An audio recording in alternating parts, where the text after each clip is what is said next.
नमस्कार दोस्तों, मैं हूं ईशा और आज मैं बात करने जा रही हूं कवि सूर्यकांत त्रिपाठी निराला द्वारा लिखी गई कविता जिसका शीर्षक है बादल राग। इस कविता में कवि ने बादल को क्रांति दूत बनाकर छोटे मजदूरों और किसानों का मार्मिक चित्रण किया है, साथ ही गरीब लोगों के दुख का भी वर्णन किया है। तो चलिए दोस्तों, शुरू से इस कविता को समझने का प्रयास करते हैं। दोस्तों, यहाँ पहले पंक्तियों में कवि कहते हैं कि जिस प्रकार पवन रूपी सागर पर कोई नाव तैरती है, ठीक उसी प्रकार सुख के अनिश्चित समय पर दुख का डर हमेशा मंडराता रहता है। कवि आगे कहते हैं कि इस संसार के सभी लोगों के हृदय में दुख की ताप है। आज कोई भी व्यक्ति इस संसार में खुश नहीं है। सभी के हृदय दुखों से भरे हुए सुख के पलों को खोज रहे हैं। दोस्तों, यहाँ दूसरे पंक्तियों में कवि कहते हैं कि हे क्रांति के दूत बादल, तेरी यह युद्ध की नाव नई नई इच्छाओं और अभिलाषाओं से भरी है। मतलब तुम्हारी क्रांति से गरीब लोगों को बहुत अपेक्षाएं हैं। बादल को संबोधित करते हुए कवि आगे कहते हैं कि तेरी इस बड़ी मजबूत ढोल की आवाज की गर्जना से पृथ्वी के हृदय में सोए हुए अंकुर निकलते हुए सतर्क हो गए हैं। अब उनमें बादल के कारण नया जीवन मिलने की उम्मीद जाग उठी है, इसलिए अब वो अंकुर रूप में बीज से फूटकर अपना सिर उठाकर निकलने लगे हैं और बार बार क्रांति रूपी बादल को देख रहे हैं। दरअसल कवि यहाँ कहना चाहता है कि जिस प्रकार बादलों के आने से छोटे पौधों और अंकुरित पौधों का विकास होता है, ठीक उसी प्रकार क्रांति के आने से गरीब और छोटे लोगों के जीवन को एक दिशा मिलती है और उनका विकास होता है। दोस्तों, यहाँ तीसरी पंक्तियों में कवि कहते हैं कि बादलों की बार बार गर्जन और मूसलाधार वर्षा से संसार में सभी वर्ग एक दूसरे के साथी बन जाते हैं और बादलों की तेज गर्जना को सुनकर सभी को भीषण प्रलय का अंदेशा होता है। दरअसल कवि यहाँ कहना चाहता है कि जिस प्रकार बादलों की भयंकर गर्जन और वर्षा का लघु पौधों पर कम प्रभाव पड़ता है, वहीं बड़ी फसलों पर अत्यधिक प्रभाव पड़ता है। ठीक उसी प्रकार धनी वर्ग और पूंजीपति वर्ग पर क्रांति का प्रभाव अत्यधिक पड़ता है। वे लोग क्रांति की गर्जना सुनकर कांप उठते हैं। कवि आगे कहते हैं कि हे क्रांति दूत बादल, तुम वज्रपात से लेटे हुए उन ऊंचे सैकड़ों वीरों के समान हो जो आसमान को छूने की आशा में प्रतियोगी के समान मजबूत और शांत मन रखने वाले हो। मतलब कवि का यहाँ कहना है कि क्रांति लाने वाला उन सभी सैकड़ों वीरों का प्रतिनिधि होता है जो बाधाओं को लांघकर युग परिवर्तन कर सकता है। क्रांति का यह वीर अनेकों कठिनाइयों को पार करके अपने समाज में सभी वर्गों की उन्नति में सहायक होता है। दोस्तों, यहाँ चौथे पंक्तियों में कवि कहते हैं कि नवजीवन प्राप्त छोटे छोटे पौधे बादलों के आने से बहुत खुश होते हैं और नई नई घास अपनी हरियाली द्वारा प्रसन्नता प्रकट करती है।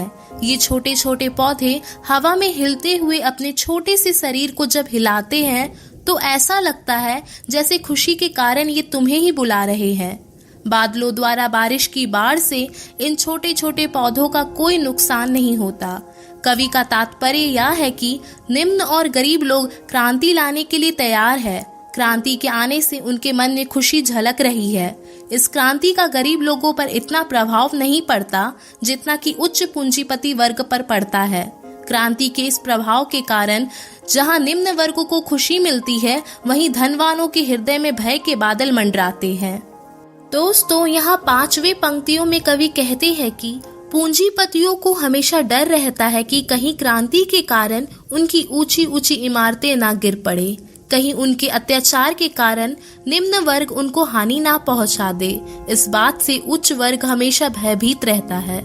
कमल और कीचड़ के माध्यम से कवि कहते हैं कि बाढ़ का पानी हमेशा से ही कीचड़ पर आकर ठहरता है और वर्षा का जल कमल के फूलों पर पड़ता है, लेकिन वर्षा का जल ज्यादा देर तक कमल के खिले हुए छोटे फूलों पर ठहर नहीं पाता, वह छलक कर नीचे गिर जाता है। इसी प्रकार पूंजीपति वर्ग भी क्रांति के प्रभाव को अधिक देर तक सहन नहीं कर पाता और जल्द ही घबरा जाता है।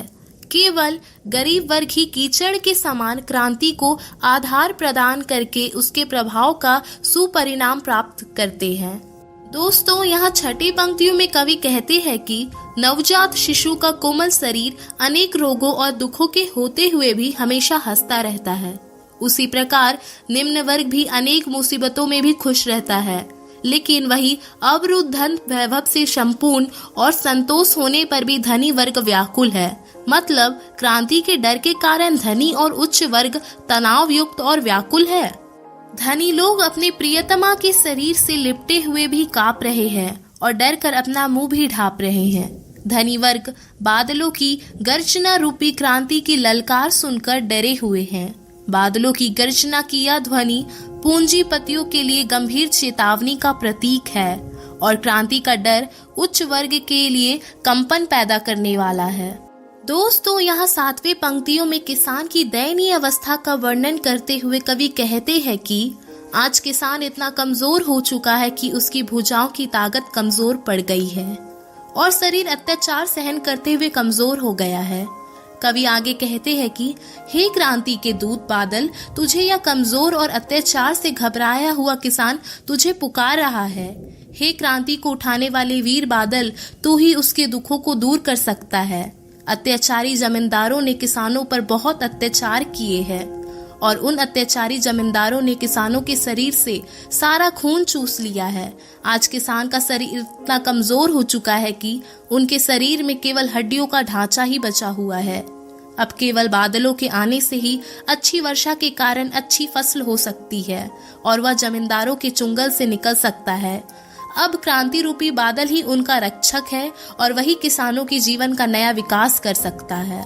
तो दोस्तों, इस वीडियो को लाइक और शेयर करके आप हमारा आत्मविश्वास बढ़ा सकते हैं और हमारे चैनल पर पहली बार आए हैं तो चैनल को सब्सक्राइब जरूर करें। धन्यवाद।